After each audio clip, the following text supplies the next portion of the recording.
The voice of growth. Mastering the mind and market. Timeless wisdom, proven strategies, and the deep work that creates lasting success. Like and subscribe to stay aligned with what truly drives results.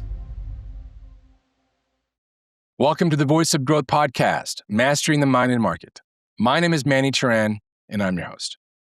On today's podcast, I'm reflecting on some Stoic lessons that I was able to put together from a trip down to Argentina recently.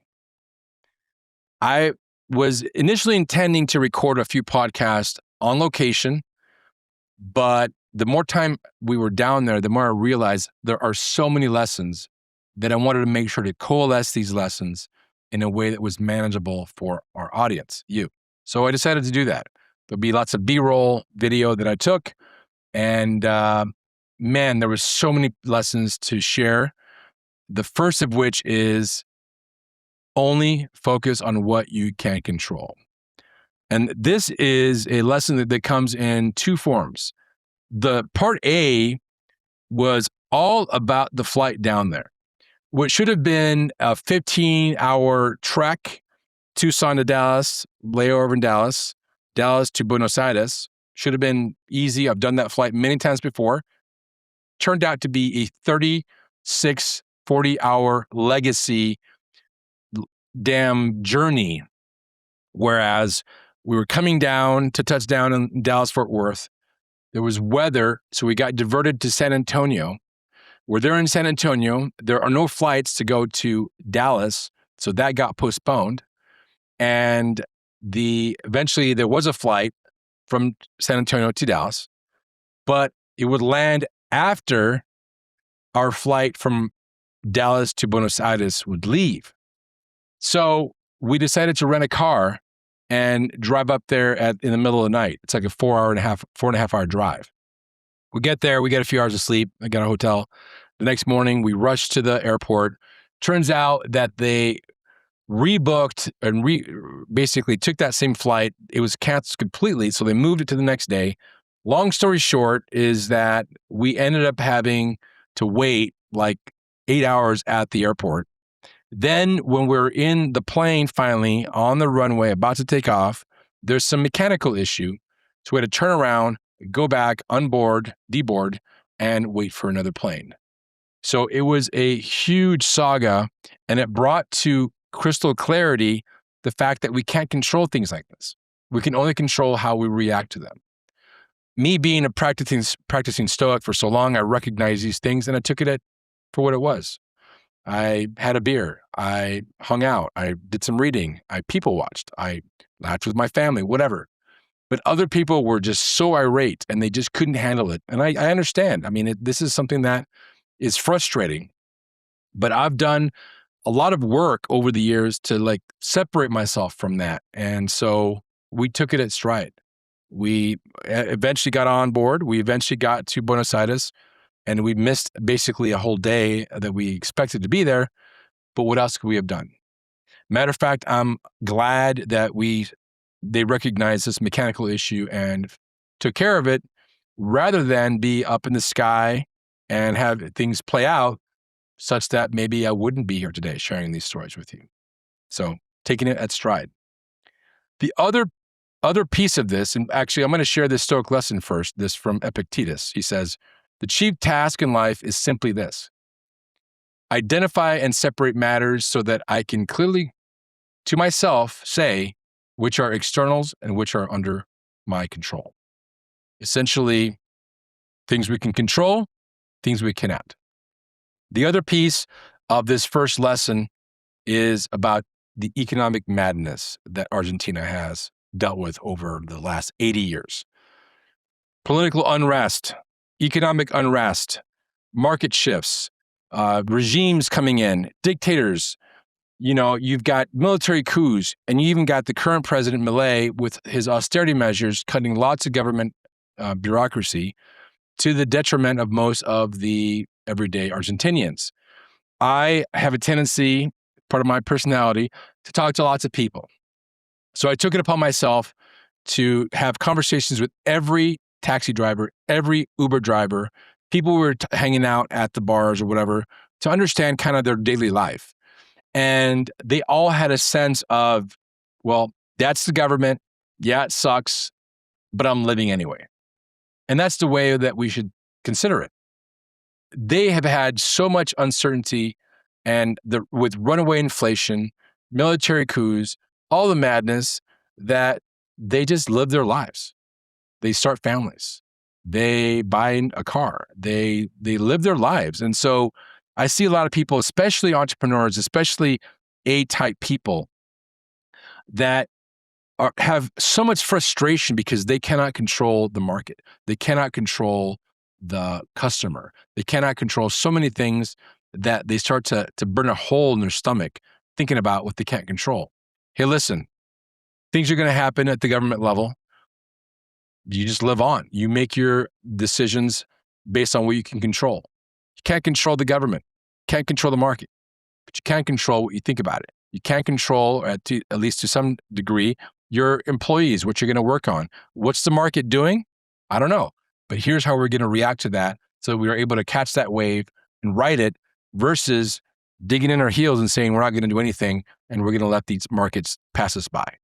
Huge lessons. Next lesson, calm in the chaos. There are really two lessons here that need to be shared. The first of which is sort of the reason why I decided to do this podcast post-trip rather than doing it on-site. And that is driving. Driving in Argentina, especially in Buenos Aires, and even to some degree in Bariloche, where we were for part of the time, is insane. Insane. The lanes are a mere suggestion. Stop signs are just there for show.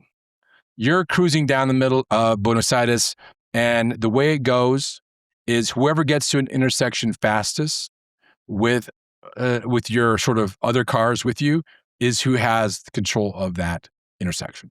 Everybody else waits until there's a small break, and then they rush in. Most Americans would be like, what the hell's going on? And so I've been there many times, so I've seen it. I've lived it. And when I was in Bariloche, I rented a car and I was part of it. And you're driving, the lanes are a suggestion. There's buses going crazy. There's motorcycles diving in between cars. You get within 6 inches of cars and you don't bat an eye. And I think about in America, that would be all cause for road rage. We'd have these massive issues if you're driving and some car comes within 6 inches of you. Over there, it's the way things are. And so it got me thinking about, this is the way that everyday life is. There's a certain calm under the chaos.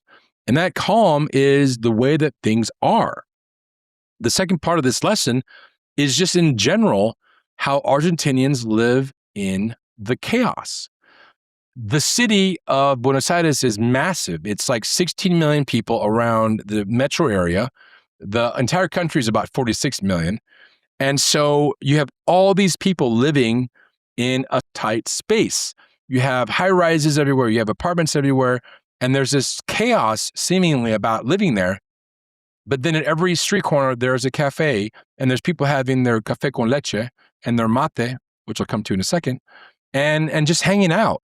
And they have their conversations. They really are able to enjoy their time.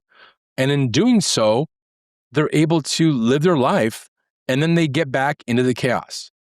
You go to the street, and there are people everywhere walking different directions. You get bumped into from time to time, and you just keep on going. You don't make a big deal of it.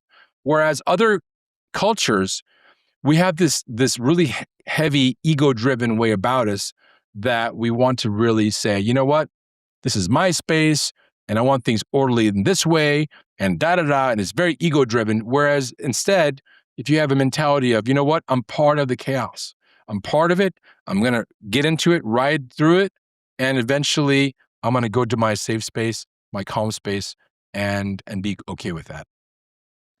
The other thing about the whole chaos is that people just live their lives. This kind of bleeds into my other lesson, third lesson is community creates resilience. There's a sort of sense of pride about things being Argentinian. Everything from being made in Argentina to the Malvinas, which are a set of islands that were the center of a war, or should call it a conflict, between the UK and Argentina back in the early 80s. These islands are way down in South America, just off the coast of the bottom fifth of Argentina. Look at a map. And there was a war because the Argentinians believe this is their islands and the British believe it's theirs. So there was a war. It was a contested or a skirmish, but it was a big skirmish. Over 600 Argentinians died and over 250 British soldiers died. So as you walk around the cities, you see a lot of these national pride-filled signs talking about los Malvinas. Los Malvinas son argentinos. The Malvinas or the Falklands belong to Argentina. And there's this central identity about these islands that pervade all culture in Argentina. We were in Buenos Aires, and there's monuments to this. We were in Bariloche, and there's literally a museum and monuments to this. We were out in the middle of Patagonia, out in the middle of the sticks, and there's signs talking about the Malvinas and saying that the Malvinas are this far away from this area, 2,000 kilometers, whatever it is. And so this national identity around the Malvinas creates a certain amount of pride. And the pride also comes in the form of made in Argentina. A lot of things down there are made in Argentina, and they're putting priority over local manufacturing versus importing everything. I am surrounded in my studio here, my RV studio, by things made in China. These lights, this recorder, my glasses, so many things here are made in China. The only thing that's not made in China is the actual RV I'm sitting in my RV studio. In Argentina, you look at things and they're made in Argentina, from clothes hangers to furniture to everyday items. Yeah, they do import a lot of stuff as well. I'm not saying that's not part of it, but they prioritize locally made things. The lesson from a Stoic perspective is not really that strong, but from a business perspective, there is some strong value in making sure you're not too dependent on your supply chain. Something that most recently a lot of us have felt because of the tariff situation, because of the global demographic situation, causing strife and issues within our supply chains. The company that I run, Infrared Labs, we do send things out to get worked on at different places, but we also have the ability to do almost everything in-house if needed. That's our choice to outsource, but we do have the fallback to do most of it in-house. I know lots of companies that have outsourced almost everything about what they do. I'm not saying it's good or bad. I'm just saying that if market shifts, if demographics shift, if supply chains shift, it may put you in a bad spot. It's just something you need to be focused on, understanding if that's going to create chaos, if things go in a different direction. We all know that globalism is changing significantly. From 10, 20 years ago to now, there is a shift in globalism. A lot of things are being brought in-house for better or for worse. I'm not going to create any judgment calls there. I'm just saying that economies are really focused on inward, less on outward. I can go on and on about why it's happening, but it is what it is, and just be ready for it. So the last thing on national, community creates resilience is the World Cup. The World Cup for Argentina is so pervasive in everyday life. They won in 98, 86, and again in 2022. This year, the World Cup is being held in North America, the US, Canada, and Mexico. And everywhere you look, there are massive signs and banners and buildings with huge, huge portraits on the side of them. On the news, everywhere you see the national team. you've all heard of Messi. There's pictures of Messi everywhere. There was even a bag of laundry detergent in one of the Airbnbs where we stayed that had the national team on it. So for Argentina, the World Cup is pretty close to life. It's a big deal. And why it was actually shared by one of my family members as sort of why, and it made sense to me. When it comes to the world stage, there are certain sort of A players, B players, and C players, and so forth. The big A players are the United States and, the whole thing happening with China, and you have all these sort of larger economies. And then you have other smaller economies that maybe bleed into the B and C domain. I don't know what Argentina is, but it's not an A domain player in the world stage. So maybe it's a C player, maybe it's a B player, maybe it's a D player, who knows? But when it comes to the World Cup, they are the A player. And the United States is probably an E player, F player, who knows? So this becomes a national obsession and it's a form of national pride. And you can see it, you can feel it, and there's even a sense of you being proud of it for them.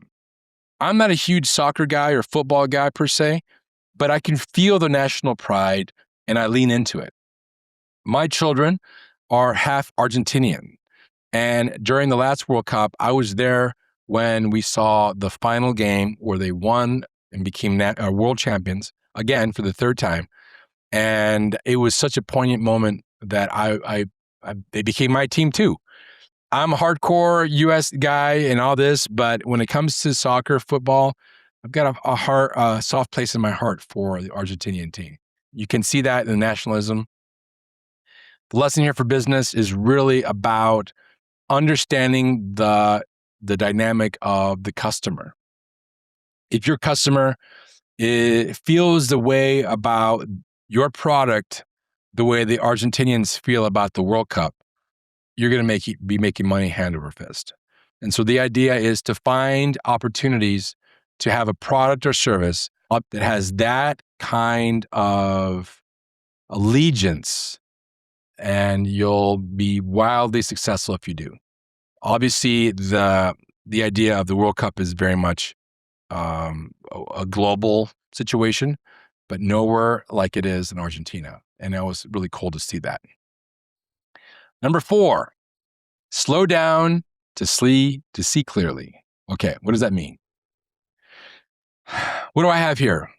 This is yerba mate in this particular gourd with a metal straw. This is a national pastime. This is everywhere. This is a kind of tea. You might have heard of yerba mate.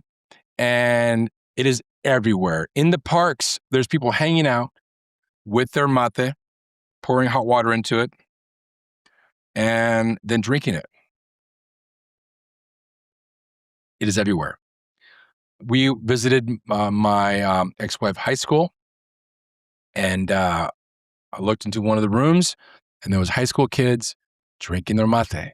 There were, during one of the breaks, they came out, and there was a hot water source, and they were filling up their thermoses so that they could be enjoying their mate while in their classrooms. Everywhere. You see people on bikes with the thermos tucked into their side, holding their mate, other hand on the handlebars, cruising around, sipping while they're driving. You see taxi drivers. You see it everywhere. And the reason that I want to talk about this is because this creates a sense of calm.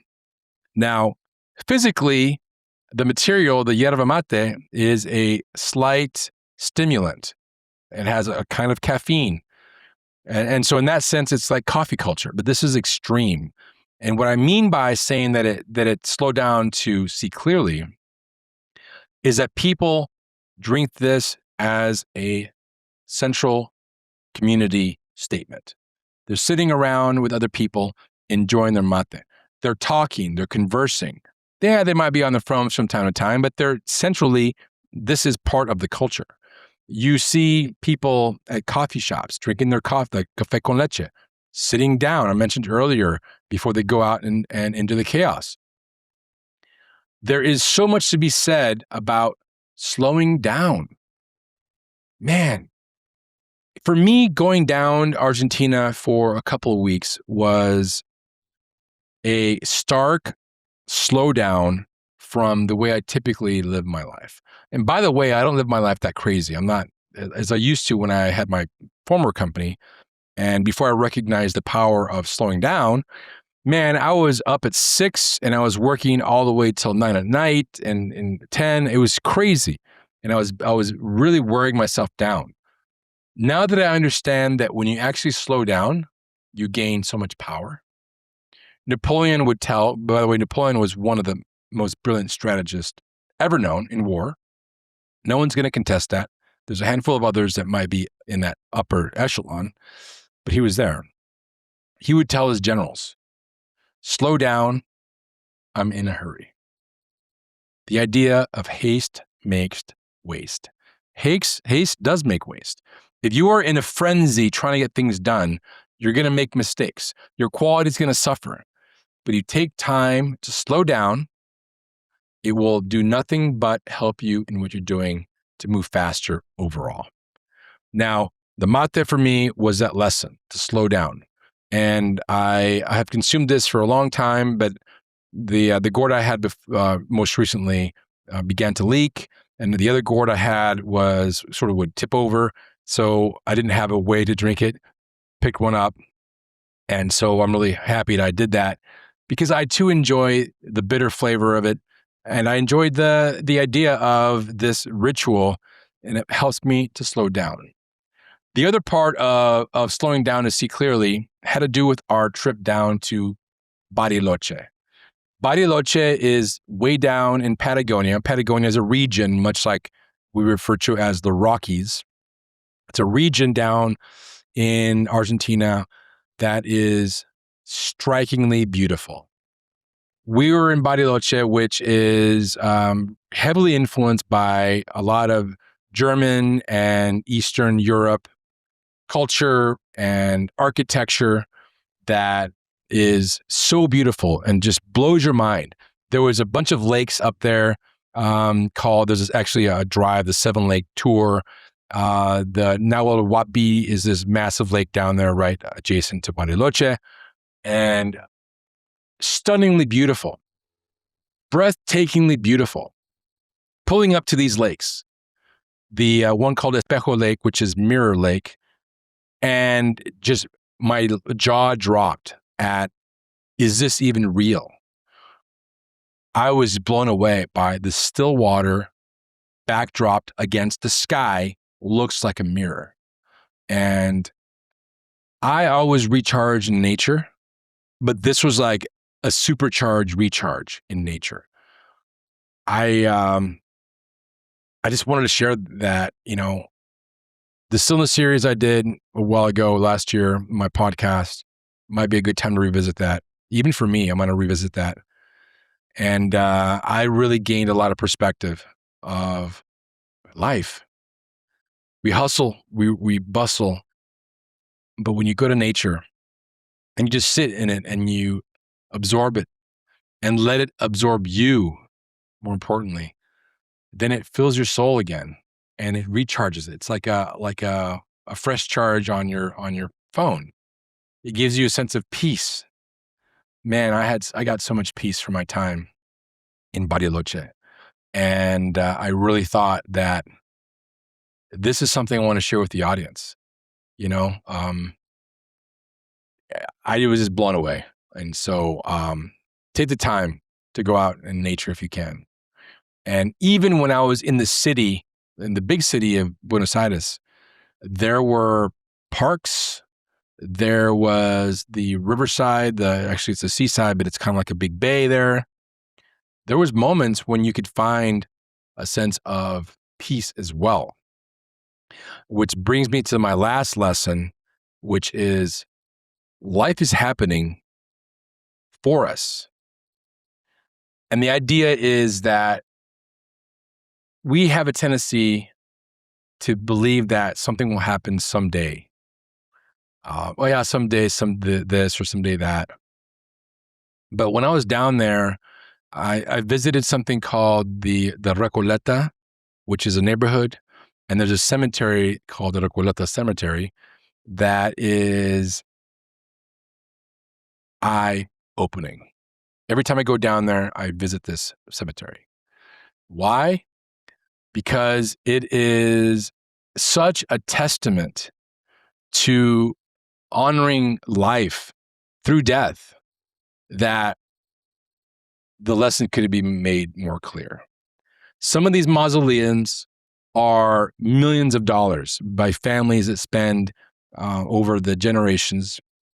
They go down 40, 50 feet. And if you look down in some of them, you can see the caskets. And behind the caskets or inside the caskets are obviously bones. But there are dozens of caskets buried underneath these mausoleums. Some of them are decrepit, falling apart. There's trees growing out of them. And so the whole counterpoint is just eye-opening. And there is a sense of peace walking through the halls, if you will, of this cemetery. And there's famous people buried there. There's generals. Eva Perón is buried there. And people visit her grave quite often. Sort of a national hero of Argentina, who is the wife of one of the longest serving dictators there. She was a person of the people. And we had the pleasure of going to her museum, learning all about her life. And even to this day, people are enamored with the idea of Evita Perón. And so her body's there. And the Recoleta is, they've spent millions on these crypts with some of the most awe-inspiring sculptures that I've seen in this hemisphere. It is something of magic, but yet it is a celebration of death. During our time there was actually a body being brought in and putting in and being laid to rest. And as you're walking down these corridors, among all the decrepit caskets you see behind the wrought iron, there was some that had fresh caskets. And so it just makes you think, man, I'm going to die. One day, my bones are going to be somewhere, or maybe I'll get cremated and my ashes will be somewhere, and eventually I'll be consumed into the earth. Fast forward enough time, everybody listening to this podcast will be dead and forgotten forever. And so the whole idea of memento mori is not to think of this as a sad thing and as an ominous thing where like, oh, life isn't worth it because I'm going to die.